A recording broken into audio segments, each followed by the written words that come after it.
Then, what about our grandchildren, Jessica and Miles?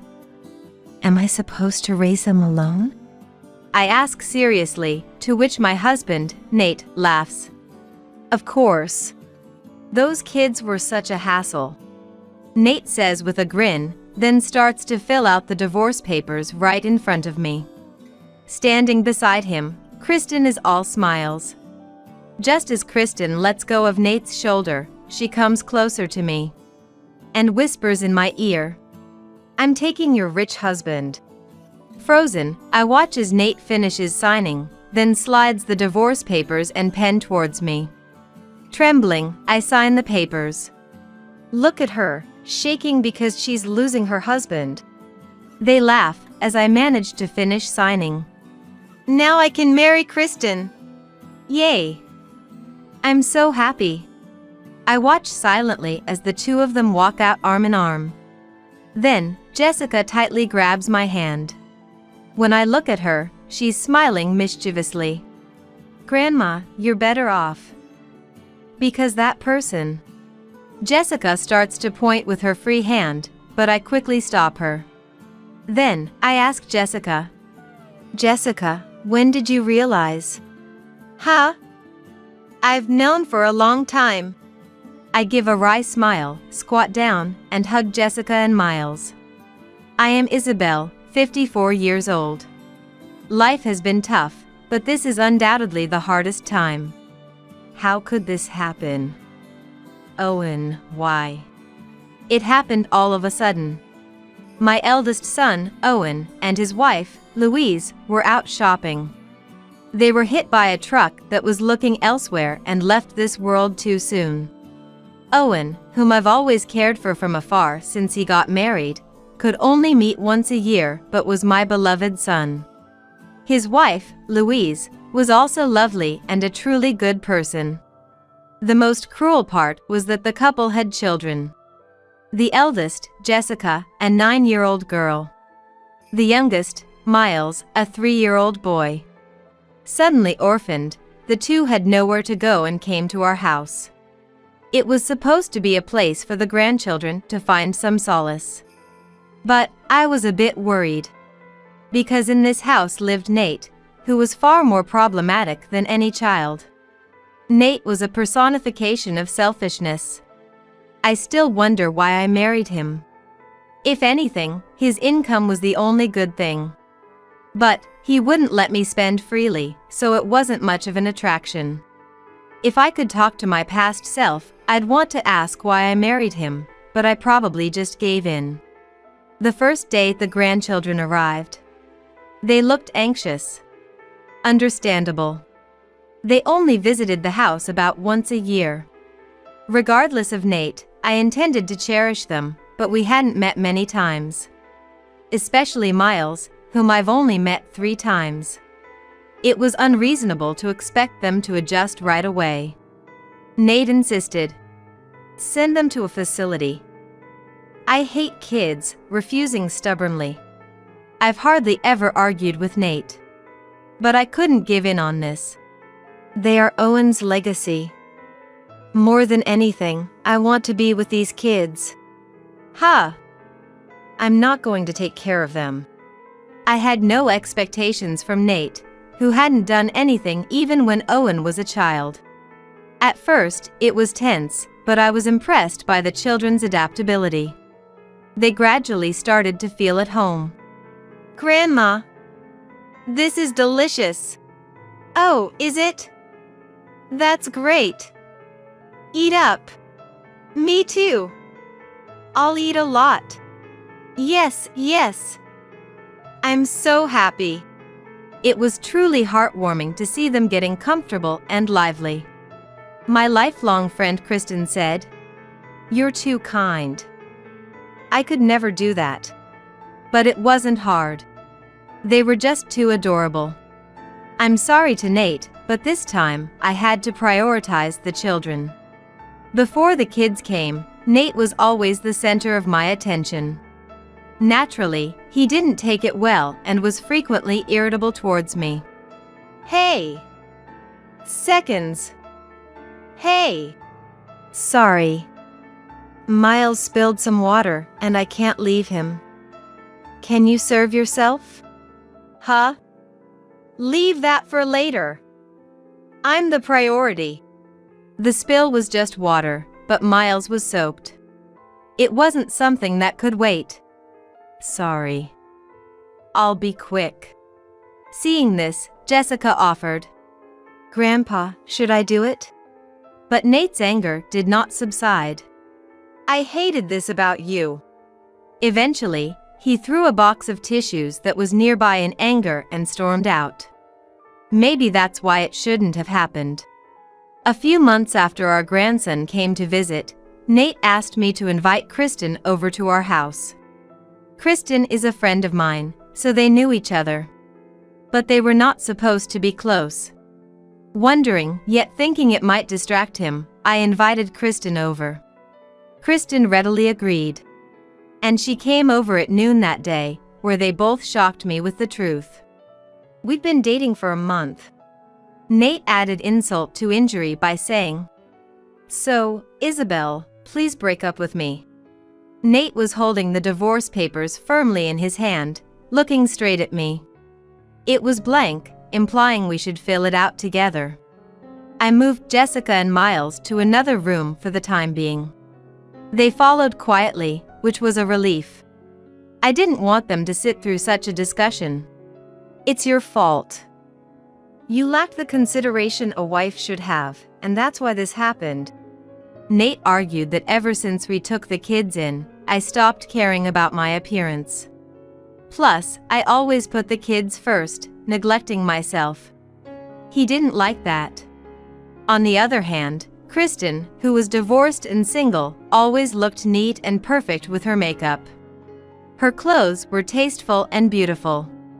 Above all, she impressed him by always putting him first whenever they met. Of course, Nate is struggling in such a situation. I understand how he feels. Kristen is the only one who cares about me that much. If I'm with you, you'll always be my priority. Love is all we need. I don't mind if we don't have money. I was disappointed with the two of them, openly criticizing me and praising each other after having an affair.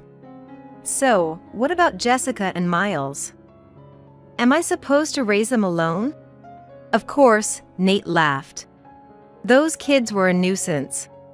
Nate smirked and began filling out the divorce papers in front of me. Kristen, standing next to him, was beaming. Just when I thought Kristen had released the hand she had on Nate. She came closer to me and whispered, "I'm taking your rich husband." Frozen, I watched as Nate finished signing and slid the divorce papers and a pen towards me. Trembling, I signed the divorce papers. Look at her, shaking because she's losing her husband. They laughed as I managed to finish signing. Now I can marry Kristen. Yay! I'm so happy. I'll always be with Nate from now on. I silently watched as the two of them walked out arm in arm. I let the kids join us for the last goodbye. Then Jessica squeezed my hand tightly. When I looked at her, she had a sly smile. Good for you, Grandma. Because that person. She pointed at someone with her free hand, so I hurriedly stopped her. Then, I asked Jessica. Jessica, how long have you known? I've known for a while. I chuckled wryly, squatted down, and hugged Jessica and Miles. A month later, as I was locking the front door to go out with the kids, someone called out from behind. Hey! What's going on? Turning around, I saw Kristen standing there. But she looked odd. Kristen, who usually dressed up extravagantly, was wearing an old plain t-shirt and sweatpants today. Her makeup was on, but the eyeliner was crooked and the foundation was smudged. Her hair was partially tangled like a bird's nest, carelessly tied up in a ponytail. What's with you? You look completely different. I hesitantly asked the drastically changed Kristen, and she blushed. I don't want to dress like this. I managed to sneak out. It's all your man's fault, you know. I don't quite understand what you're saying. I thought he was rich when I married him. What's with that man? He's just a money pit.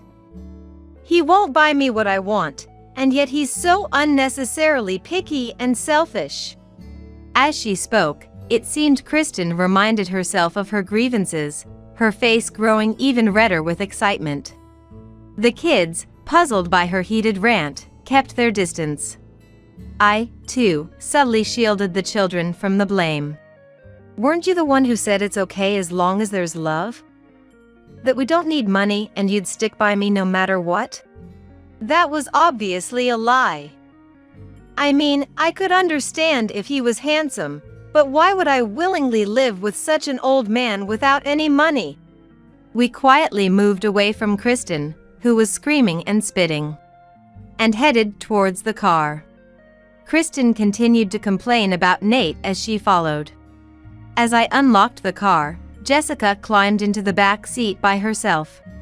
Miles still couldn't buckle his car seat properly, so I helped him. All set. Hey!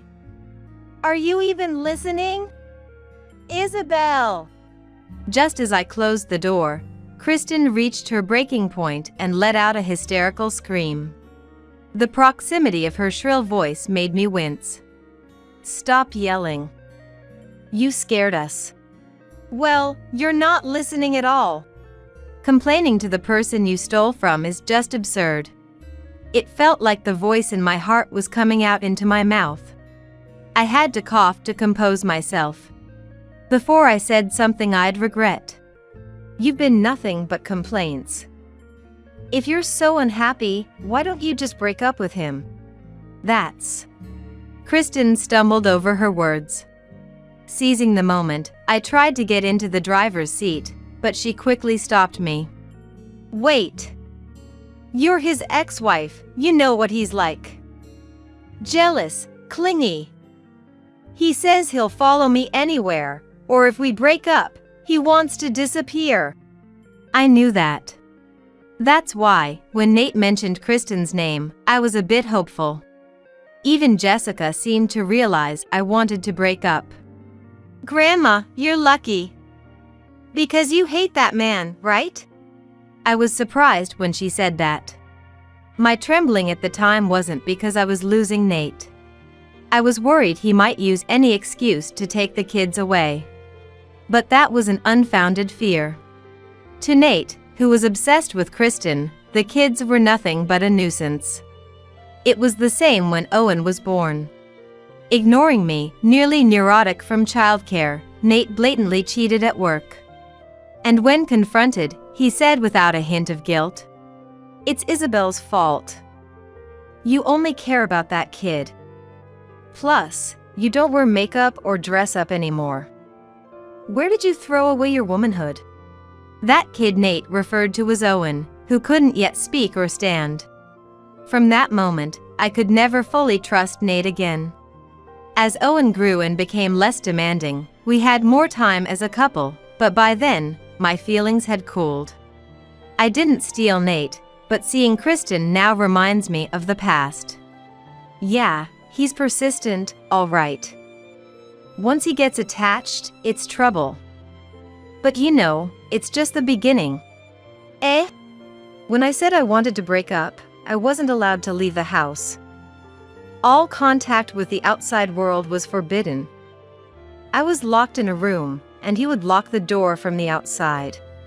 It was after giving birth. Nate, failing to play his role as a dad, made me declare I wanted a divorce. I thought he'd let me go easily, but he was more attached to me than I realized. Once he gets something, he doesn't want to let go.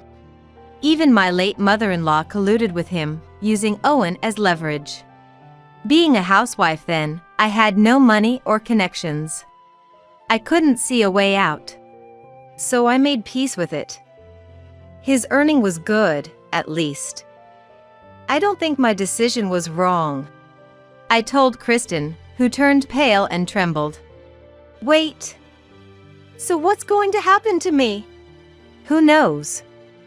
weren't you going to pursue true love with him? Kristen shook her head. Don't joke. That's your man. Take responsibility. She lunged at me, but I dodged. Kristen, carried by her momentum, fell forward onto the ground. At that moment, I got into the driver's seat and quickly started the engine. Wait! Just a minute! I've been wanting to say this, but he's not my man anymore. He's your man, right? Let's make that clear. I said through the window and slowly moved the car. Kristen, who had gotten up, pressed against the rear seat window and tapped on it. Wait! Help me! Don't leave me behind! Just a minute! Then, Jessica, who had made eye contact with Kristen, cracked the window open a bit and smiled sweetly. Grandma's older friend? Nice to meet you. We're going to be busy, so sorry. Huh? Older? We're the same age. And nice to meet you. Wait. While Kristen was distracted by Jessica, I drove off. In the rearview mirror, I could see Kristen collapsing. Who was that grandma? When Miles asked Jessica, she tilted her head with a puzzled look. I don't know. Feels like I've seen her somewhere though. Then, the two of them started to play and laugh cheerfully. We'll be driving for a while, so you two should sleep. Okay, Jessica said, followed a beat later by Miles also lifting his hand and saying, Okay. I chuckled to myself, soothed by their presence. When we arrived at our destination, I checked my mobile phone and saw several missed calls. Given the situation, the caller was likely Kristen. Feeling annoyed, I checked the history, and the caller was someone unexpected. There was no way I was calling back now. In fact, I felt like blocking the number right then. I'll consider that after today's cleanup is done. I put the mobile phone back in my bag and woke up the sleeping pair in the back seat. Here we are. Wake up! Then I managed to calm a sleepy and grumpy Miles and a hungry and grumpy Jessica through bath and meal times. Feeling a bit relieved after brushing their teeth, Jessica declared, I'm tired, so I'm going to sleep. Good night. All right. Good night. Jessica yawned and comfortably made her way to the bedroom to sleep. Miles and I stopped by the bathroom before following Jessica. By the time we entered the room, Jessica was already snoring. Miles lay down and within 10 minutes, started breathing softly in sleep. Careful not to wake them, I slipped out of the futon and returned to the living room. Though I had been here a few times for cleaning since then, this house was still well kept and nice. This is where the kids used to live. I felt like crying. I managed to hold back the tears that threatened to spill. This was the house where Owen, Louise, Jessica, and Miles had lived. After the funeral, Nate and I had disagreed on what to do with this place. Louise's parents had already passed away, and there were no close relatives. So, the decision about this house was left to Nate and me. Without hesitation, Nate said, just sell it quickly. Maintaining a house costs money, regardless of whether someone is living in it or not. Don't waste money. It's pointless, was Nate's opinion. It was logical. Nate and I already had a place to live. At that point, what to do with Jessica and Miles hadn't been decided, but either way, they couldn't live in this house. Even if we kept it, it was too far from our house for regular maintenance.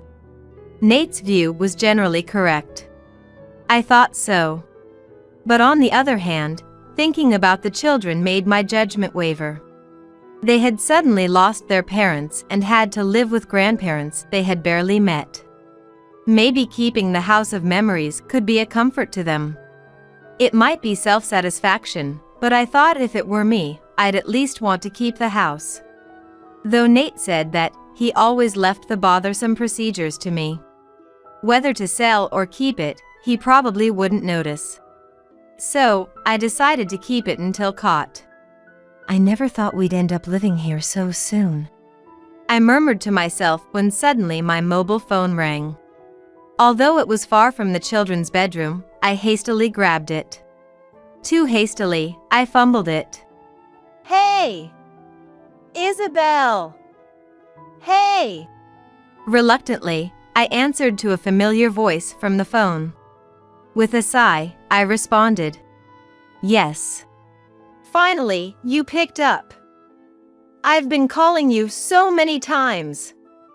What have you been doing? It's none of your business anymore. I don't particularly have anything to talk to you about. I spoke indifferently, and Nate was at a loss for words. I had never been this cold to Nate before or after our marriage. So he must be surprised. Just as well, I hoped this would prompt him to hang up. I even wanted to hang up myself. However, Nate seemed to have more to say. He started talking at his own pace. It's about Kristen. She's really gone downhill lately. Oh, really? Unable to mention our encounter just a few hours ago, I simply humored him with a response. Even if she looks young, an old woman is still an old woman. Without her makeup, she's not much to look at. If we're saying that, then you're an old man yourself. Criticizing others while being the same, what do you think about that? I would never have said something like this before. But thinking I'd never see him again made it easy to speak my mind. I'd be lucky if he hung up in anger. I wanted to cut ties completely. You've changed. What happened? I'm just tired. So, what do you want? Surely, you didn't call your ex-wife in the middle of the night just to gloat? If so, that's annoying. No! I have a good reason. It's probably nothing significant. After everything I've been thinking, being with Kristen made me realize I always preferred Isabel. See, nothing significant. I couldn't even muster the energy to respond. Without hearing from me, Nate continued. I talked about true love and all, but maybe meeting Kristen was a way to reaffirm my love for Isabel. I feel bad for Kristen, though. It was so absurd I was speechless. Nate, getting no response from me, indulged in his self-narrative. For a while before finally noticing my silence and called out my name. Hey! Isabel! Are you listening? Hey! Yes, I'm listening. Nate sounded relieved. So, I was thinking, I'd like to get back together as soon as possible, maybe even meet tomorrow. That's impossible. Eh? Like attracts like. How could both Kristen and he be so self-centered? Do they think they're gods or something? It's as if they're mocking me. After all that drama, divorcing me, marrying my friend, and now you say this? Well, but that was... Do you remember the horrible things you said about the kids? You called your own grandchildren a nuisance. At that time, I felt lonely losing you to them, just... It sent shivers down my spine. Stop, it makes me sick. Anyway, I have no intention of seeing you again, let alone getting back together. Wait. Then, how am I supposed to?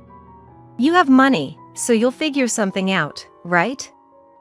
Oh, but you should be aware that you're nearing retirement.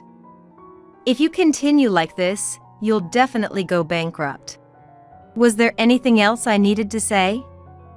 I wouldn't talk to him again, so I had to say everything now. But nothing else came to mind. So, I wrapped it up. Well then, excuse me. Despite his many words, I quietly ended the call. The phone continued to ring after that, but I switched it to silent mode and quickly set it to block his number. Since we've moved, he surely won't be able to find me. He probably doesn't even remember Owen's house address. Given his pride, he likely won't bother contacting me again. Ah, that's refreshing. I stretched my arms wide and took a deep breath. Returning to the bedroom, I saw the angelic sleeping faces of Jessica and Miles. Good night. I whispered again and started preparing for bed. As for Kristen and Nate, they apparently didn't divorce and are still together. Kristen probably wants to escape but can't. Nate wouldn't let go of his woman until he finds the next one. In a way, if he finds another, he'd move on. Which thankfully allowed me to escape. I owe Kristen for that. Jessica and Miles seem to have opened up more to me lately. Especially Jessica, who has recently started to show anger and make demands towards me. When she burst out with, "I hate Grandma." It was a shock, but I could bear it, thinking it was a sign she trusted me enough to express her feelings. Indeed, she came back shortly after with teary eyes, saying, "I lied earlier, I'm sorry." Which was quite endearing. I wish Owen and the others could have shared these happy moments. Even now, the thought makes my heart ache. But more than that, I want to make sure these children can live comfortably and securely now. For that reason, I'm determined to try my best to live as long as possible.